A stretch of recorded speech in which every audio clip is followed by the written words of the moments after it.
morning, everyone, and welcome to our Heavenly Parent Holy Community, Oceania Hunloke. Today is also Anshil, and we have Reverend Stone sharing with us this morning on this Saturday, the 10th of January, 2026, or the 22nd of November in the 13th year of Chongal Guk. So thank you all for coming, and let's begin with a bow to our true parents of heaven, earth, and humankind, Chanji Champuninge Kyombe.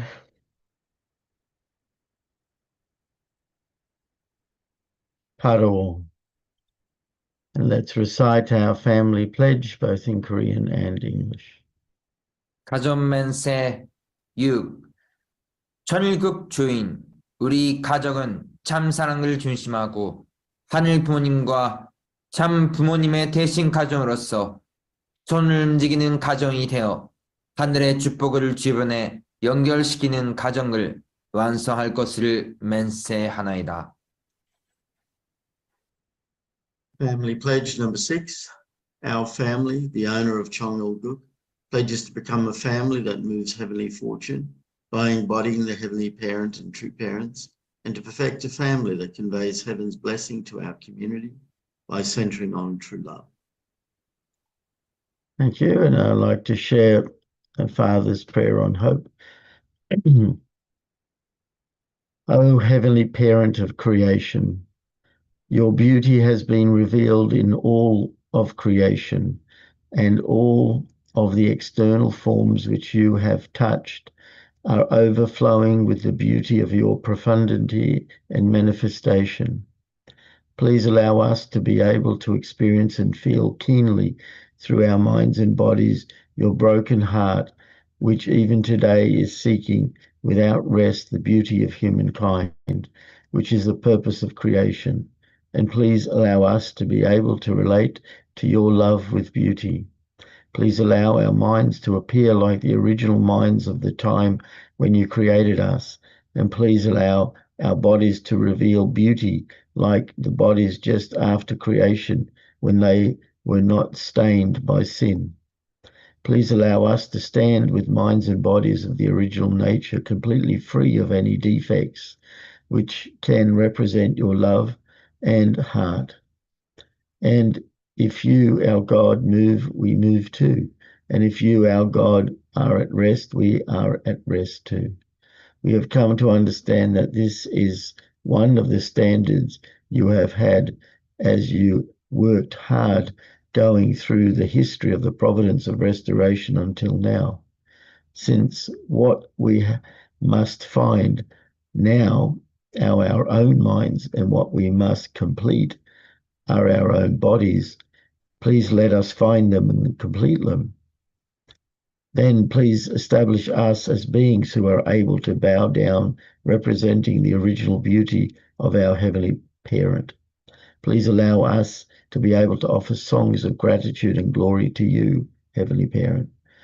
And we earnestly hope and desire that you will allow us to be able to feel deep in our bones and flesh that this is the purpose of our Heavenly Parent who has worked so hard. Because we have inherited the blood lineage of the fall without our realizing it, we have left heaven and lived lives putting importance on ourselves, and we have left behind heavenly morality and acted centered on ourselves. Therefore, contrary to that, please allow us to be led by the call of our original mind, which is able to relate to heavenly morality. And please allow us to find our original selves, which heaven prefers by our original minds, motivating our bodies. And we earnestly hope and desire that you will establish us as children who are able to resolve the lamentations of the myriads of peoples, resolve the lamentations of heaven and earth, bow down before you humbly and receive your love. We have prayed in the name of the Lord. Arju. And before we begin, I'd like to share a praise song.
you. Let's welcome up Reverend Stone. Thank you.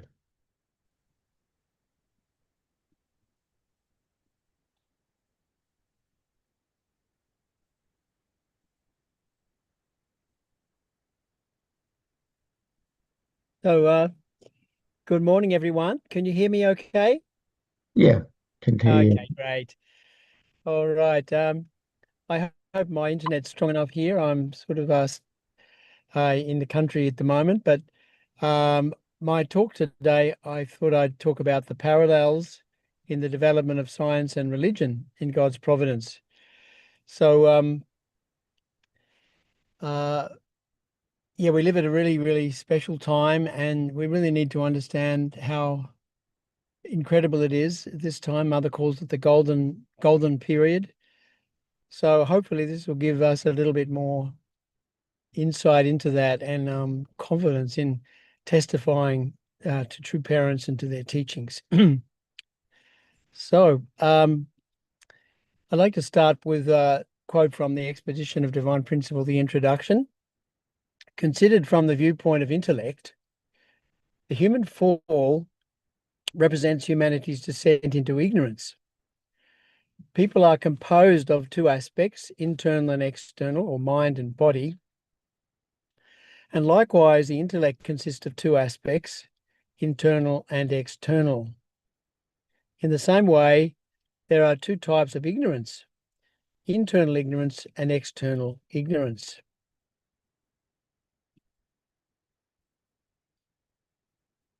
The internal ignorance, for some reason I can't quite read that.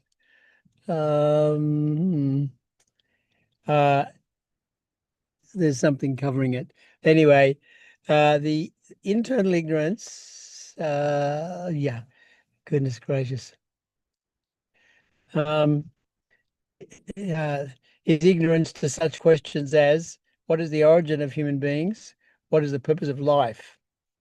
What happens after death? Do God and the next world exist?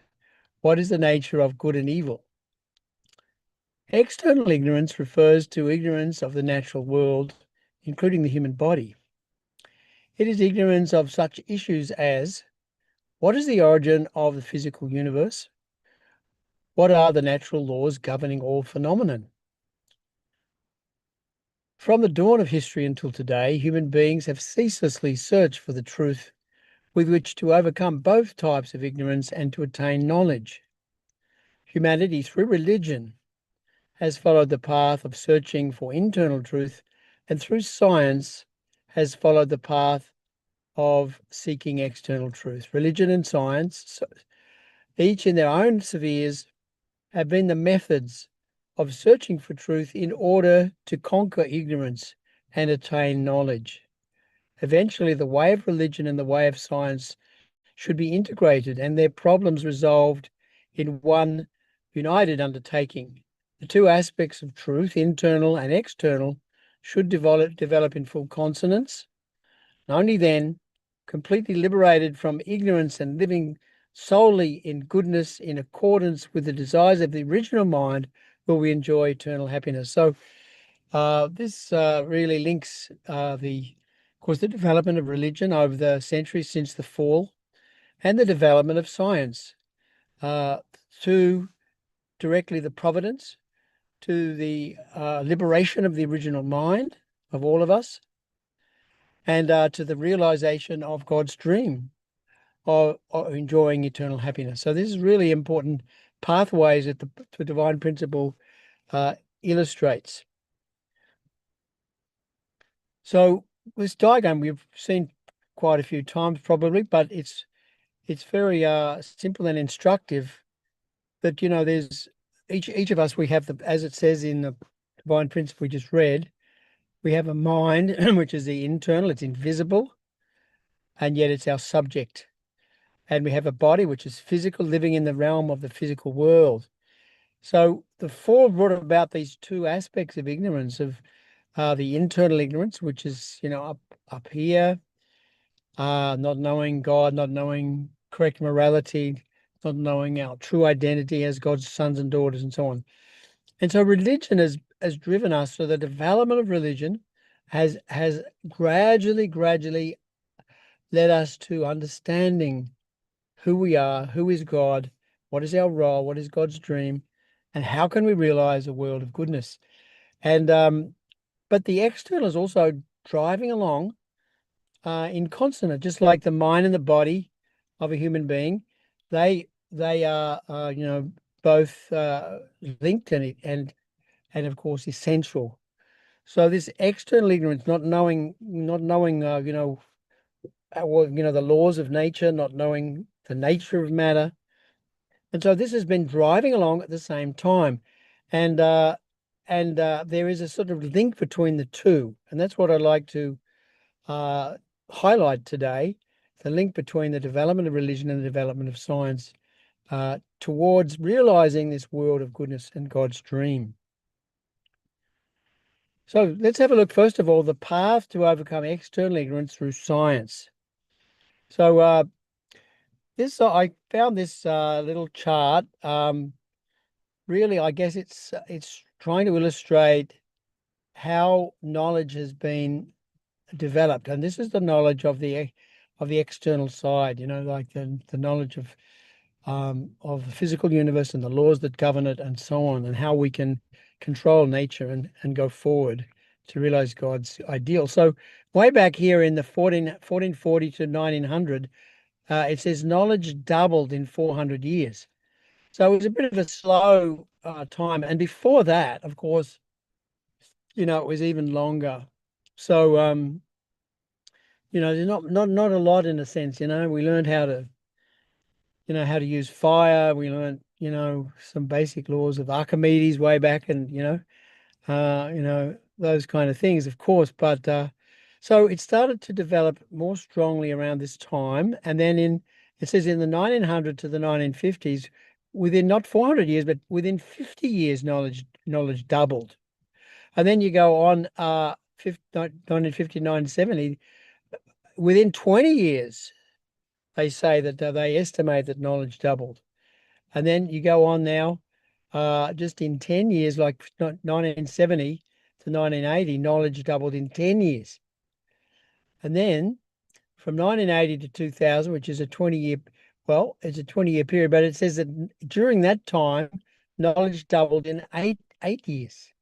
So you can see that there's an incredible acquisition of knowledge worldwide that has been taking place leading up to the time where we're living. So in 2017, knowledge is doubling every 13 months. This study calculates. And then just 3 years later, IBM in 2020, IBM predicts the building, not the build out of the Internet of Things will lead to the doubling of knowledge every 12 hours. So this is like called the post-information age, low barriers to markets, talent, and information. So they say there's like a tipping point here. They estimate some kind of like a tipping point. So, so the doubling curve grows linearly from 1400 to 1980, but then exponentially after 1980. So what we're seeing there is an incredible spike in the acquisition of knowledge, and it's going more and more and more, faster. So, yeah, this is the age we live in terms of the development of knowledge, and it's linked very closely to the development of science.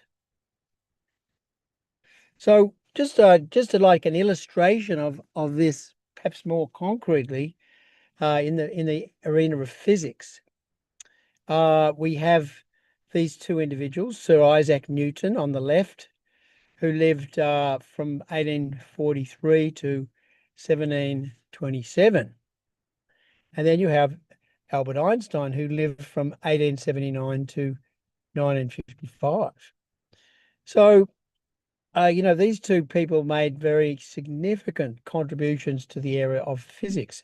So that's the knowledge of the physical universe and the laws that govern the physical universe. These two very important men.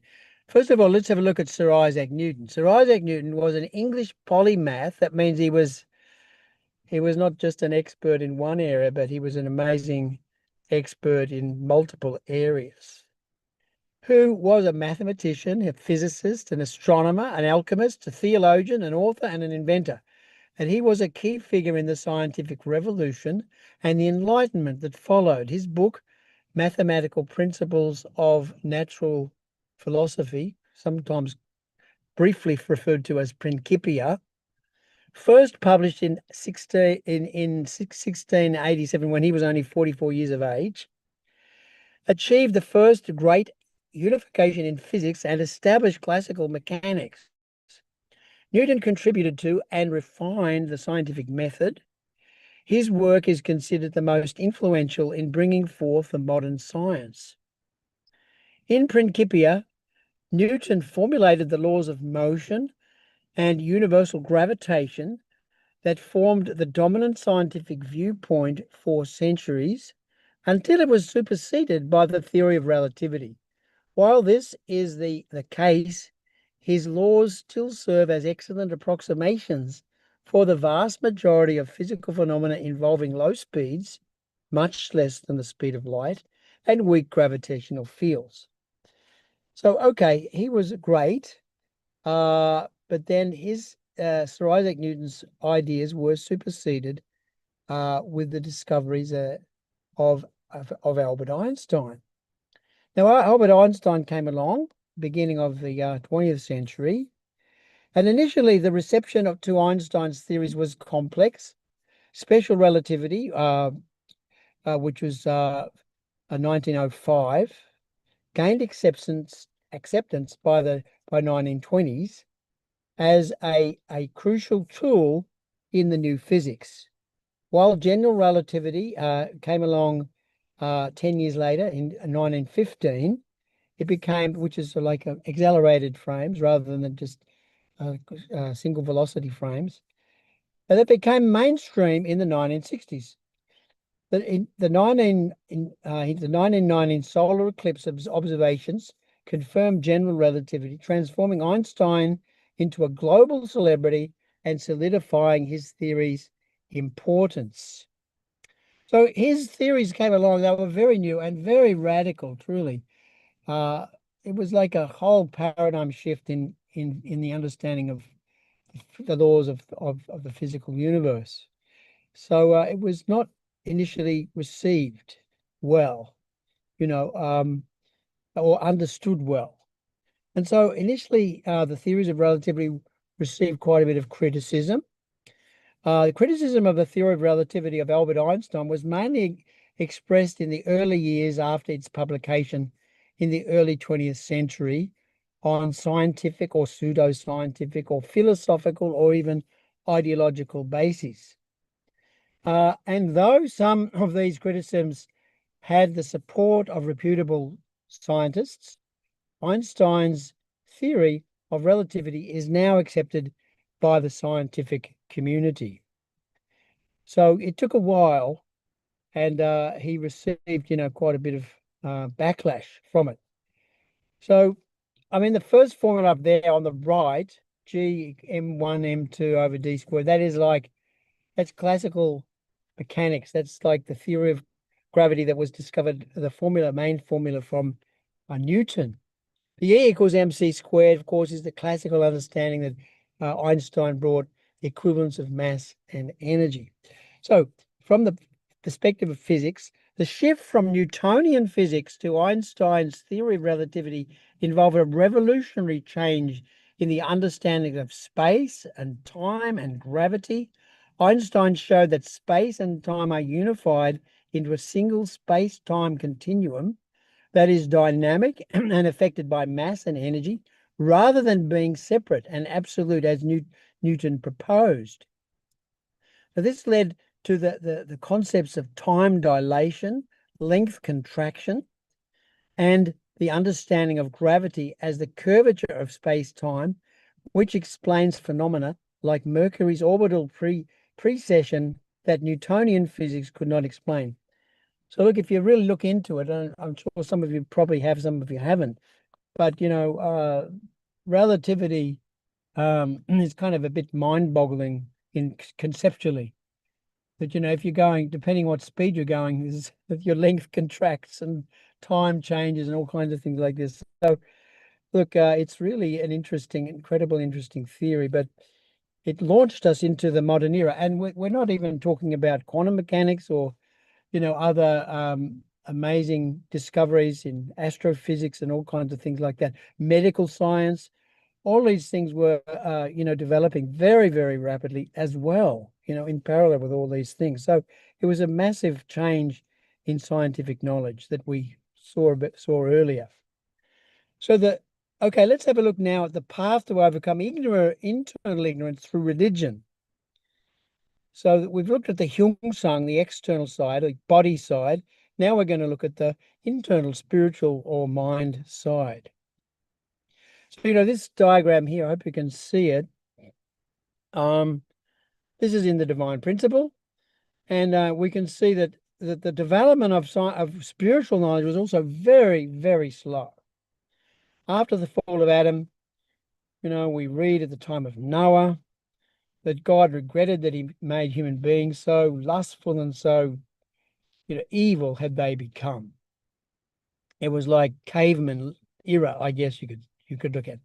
But then gradually, I mean, we're talking, I think it says here hundreds of years, but I think it's thousands of years, for us to come out of that dark era. This was the era, this first line here at the top was the era of preparation for restoration, foundation for restoration. It wasn't even like considered restoration. So we had to go right through to the time of Abraham. And then God called Abraham out of Ur of the Chaldees.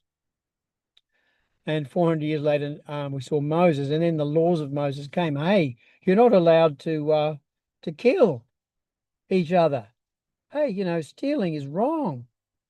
Sexual morality is important. You've got to have only one wife, and you're not allowed to commit fornication or adultery.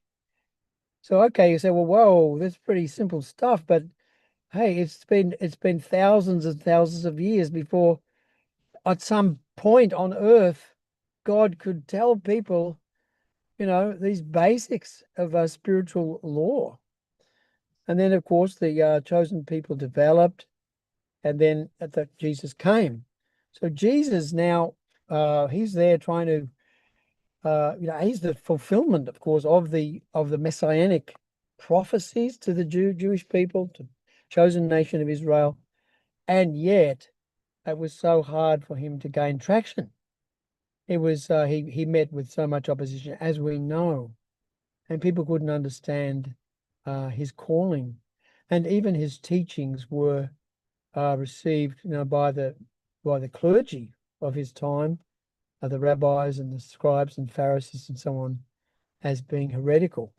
But because of his incredible love, as we know, Christianity was born, and so we have the next 2,000 years. Once again, we went through the Middle Ages, the Dark Ages, and Christianity's sort of trying to survive, and still Satan is tearing at even at the clergy, and sort of so hard for us to connect with God, but still leading to the foundation for the second coming.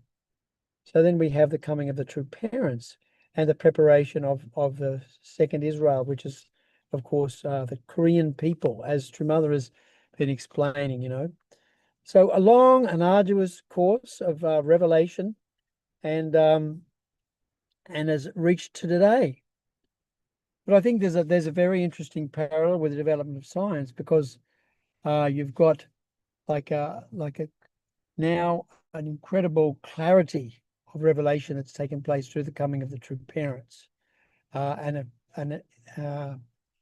I guess a quantum leap in spiritual understanding as to who is God, what is God's purpose, what is our purpose, what are we supposed to do, what is God's dream. It's really revealed so clearly now. Let's have a look at Divine Principle, Eschatology, page 107 to 8.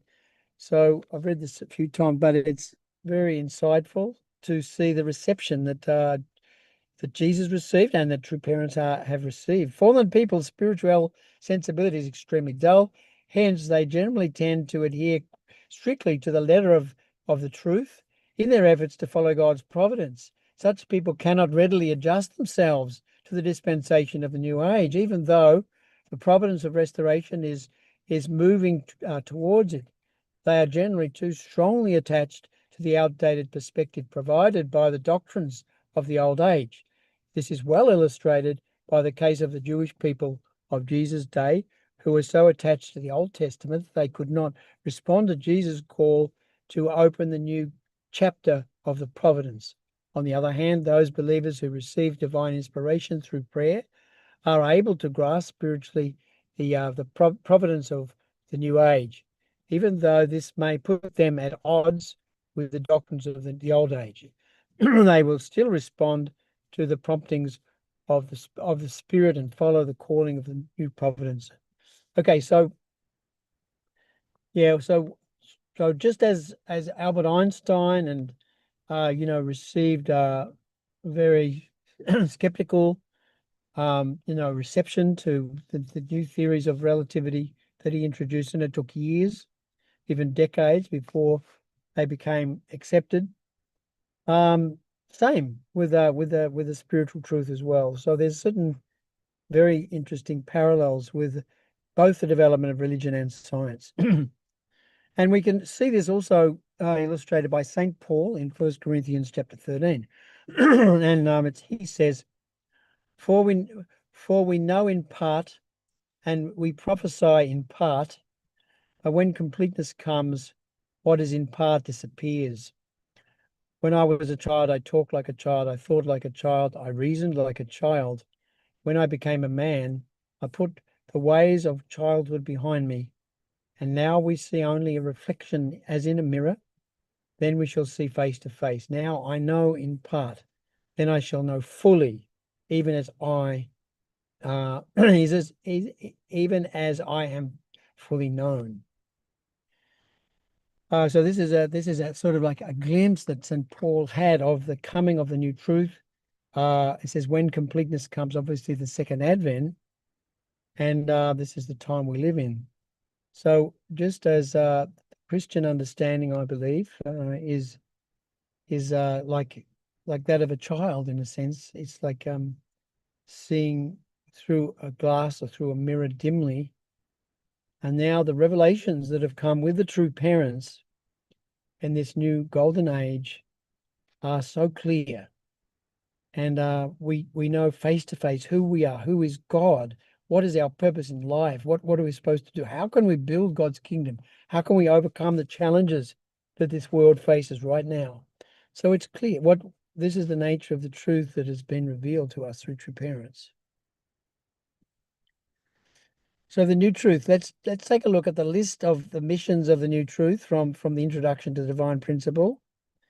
So as we read, it's saying, what missions must the new truth fulfill?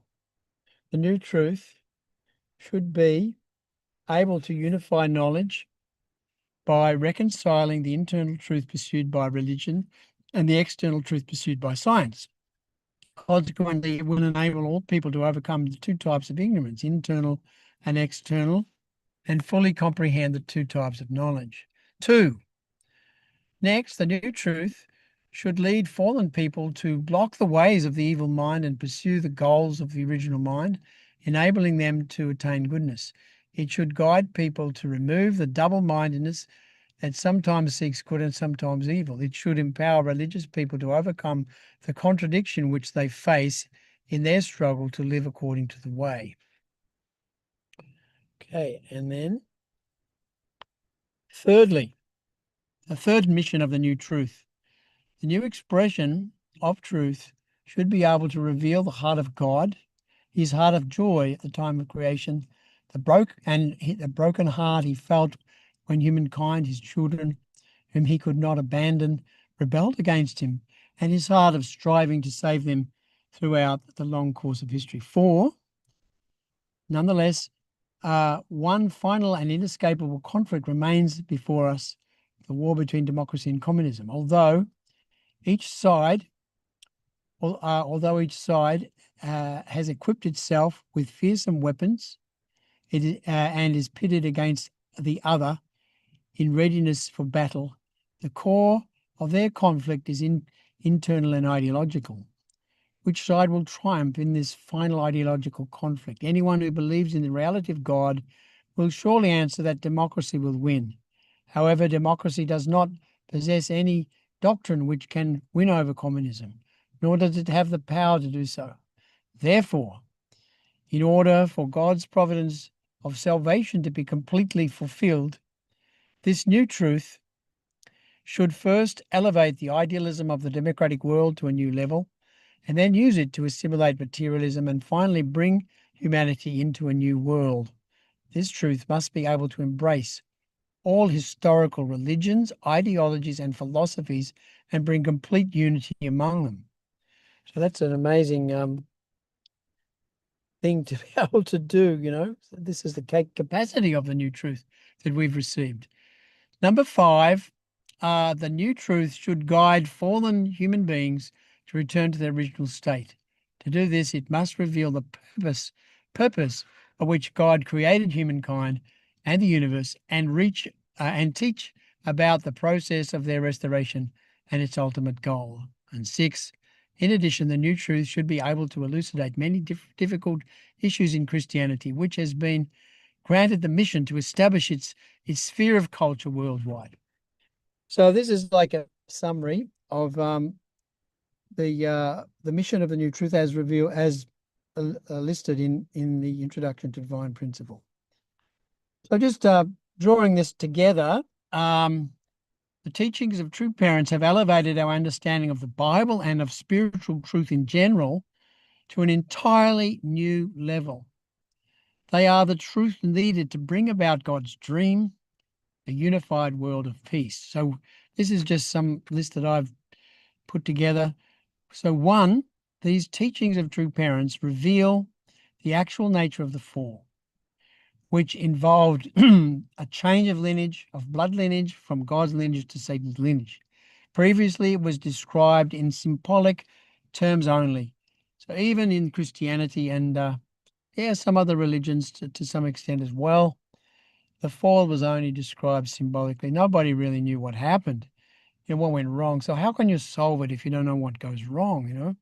2, the teachings of true parents uncovered Heavenly Parents' purpose of creation, the dream that Heavenly Parent had in the beginning. This is explained in the divine principle as the fulfillment of the 3 great blessings. Here, the family is the key linchpin in Heavenly Parent's plan. Even Christianity doesn't understand clearly at all about the centrality of the family in God's dream, you know. So divine principle is clear as crystal about this one. 3, true parents' teachings reveal the real purpose of Jesus' coming. He was supposed to marry and along with his wife, the only begotten daughter, stand in as true parents and bring about the recovery of the lineage, returning humanity to God's lineage through the gateway of the blessing. This should have happened 2,000 years ago, as a true mother is also, stressing again and again that Jesus was meant to marry to recover what went wrong with the first family, Adam and Eve. And then number 4, true parents' teachings reveal the E=mc² formula that God has used and is using to bring about restoration. This has shed a bright, astonishing, and amazing light of clarity into the understanding of the Bible and restoration history, which is truly quantum levels above biblical understanding of the past 2,000 years. We are benefiting so much from the merit of the age due to the advent of true parents. And 5, true mother, through Champumaron, has revealed more clearly the feminine nature of God, the significance and role of the only begotten daughter, and the preparation of the Korean Han people to give birth to the Lord of the Second Advent and the only begotten daughter. So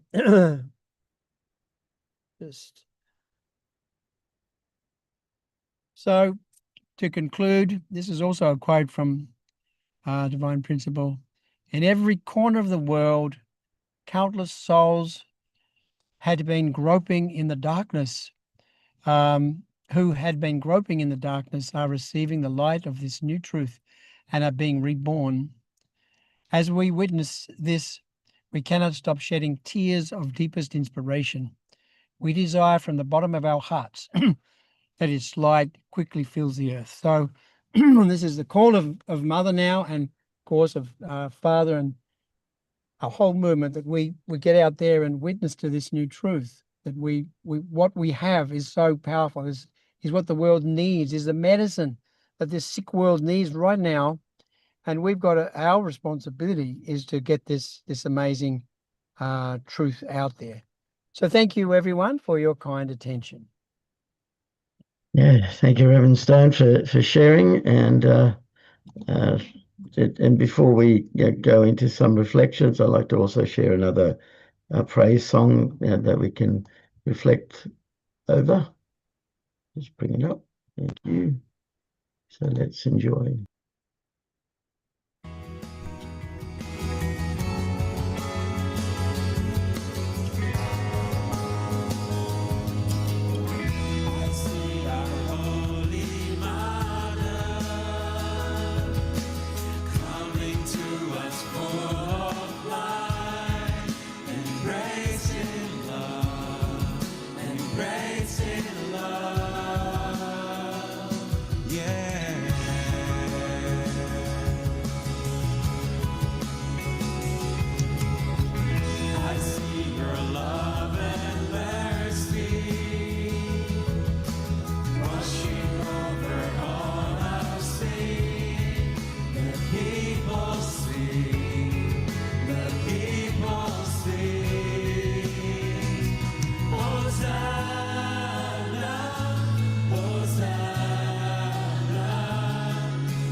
Let us all sing Hosanna one more time, peacefully, gracefully.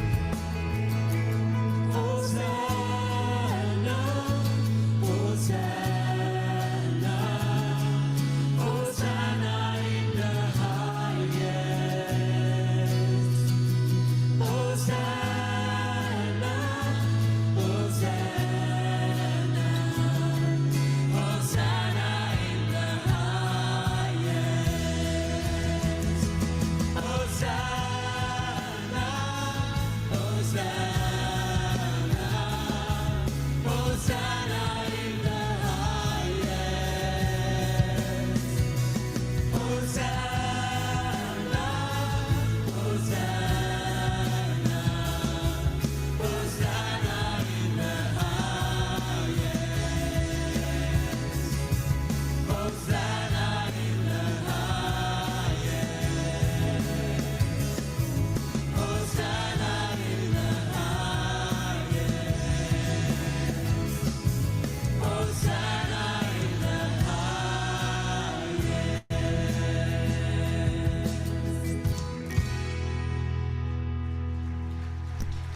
차렷, 경례,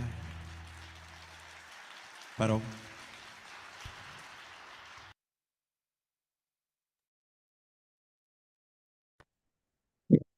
Thank you, Reverend Stone, for sharing with us. Really to focus on, understanding how the truth has progressed steadily, and we are living in this amazing, exponential growth. And you're saying in that diagram, or that we're in the stage of where potentially it'll double every 12 hours. I mean, that's uh, you know, we can see it happening, with so much technology and the emergence of AI, where the intelligence that we create can create more than what we ever expected. And I don't know if you started seeing uh, ads, that are clearly being generated by AI, even the people and the mannerisms and everything. At the moment, looks like you can sort of see the small artificialness of it, but I think in the future you won't know the difference, and we may interact with AI people, and I think we're actually talking to real people.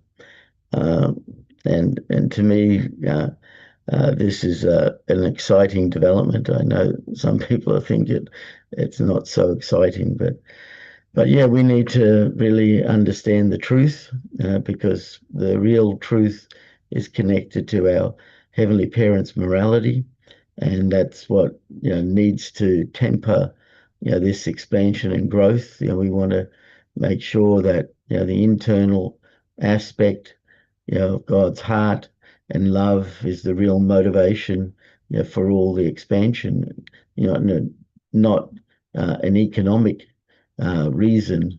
And we know that the world is still in ignorance, and we do know the truth, and we need to be that model.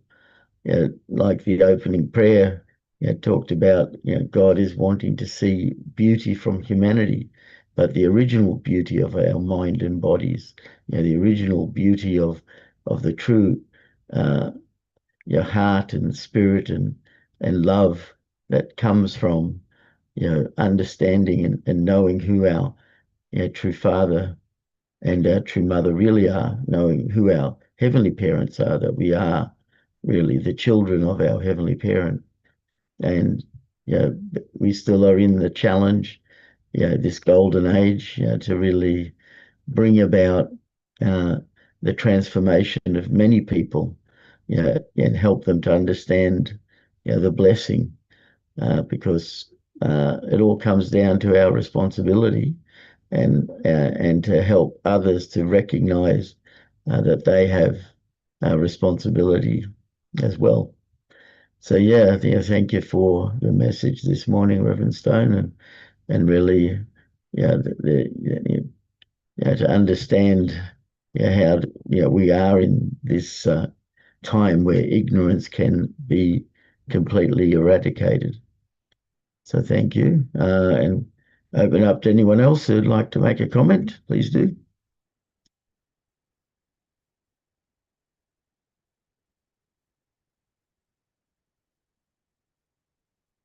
Yes, Jeff, go ahead. Thank you. Anyway, thank you, Greg, for another really brilliant presentation, which actually gives a lot of hope. You can see the unstoppable will of God. You know, the external environment is being prepared for the heart, you know, and the spirit, you know, and yeah, like exponentially. So I'm expecting that the divine principle will also be spread like wildfire. It is so logical. And even as you said, John, talking about interacting with the internet. So rather than typing, we'll just be talking, asking questions to our bot, you know, and that bot will just tell us the answer just like that, you know, like a person, you know. And I'm going to say, can you find me people in Auckland City who are looking for new truth, Mhm. you know, Yeah. and whereabouts are they today? And can I go and meet that person who's been looking online and looking for new truth or looking at the divine principle and questioning about it? And I'll just give them up a call. Give me their phone number. So, I mean, anyway, you think it. My cousin once said, "Whatever you think, you can make it happen." You know, so yeah. So it's all downhill. Anyway, thank you, Greg. That, as I said, it just gives a lot of hope. You know, seeing that laid out where things are going. Yeah. Thank you. Yeah. Thank you. Uh, uh, Jeff, actually, that reminded me of a quote that I once heard from Einstein in relation to what we think and what we create. He said that he made the inference that anything that we can think and create, we also have the ability to control. Yeah, so it shouldn't get out of control. Yeah. Anyway, thank you.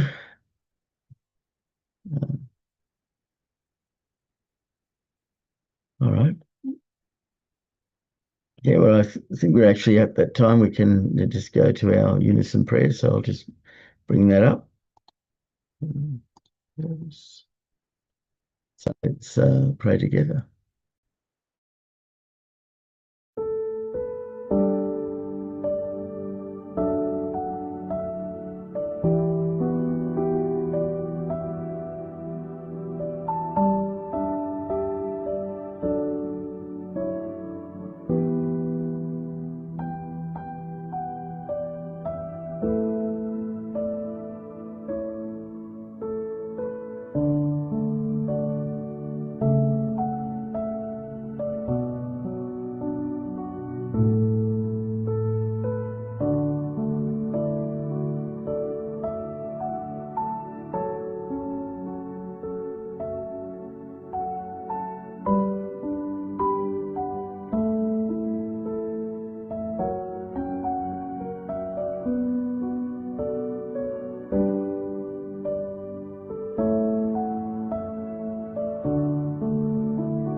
Adieu, adieu, adieu.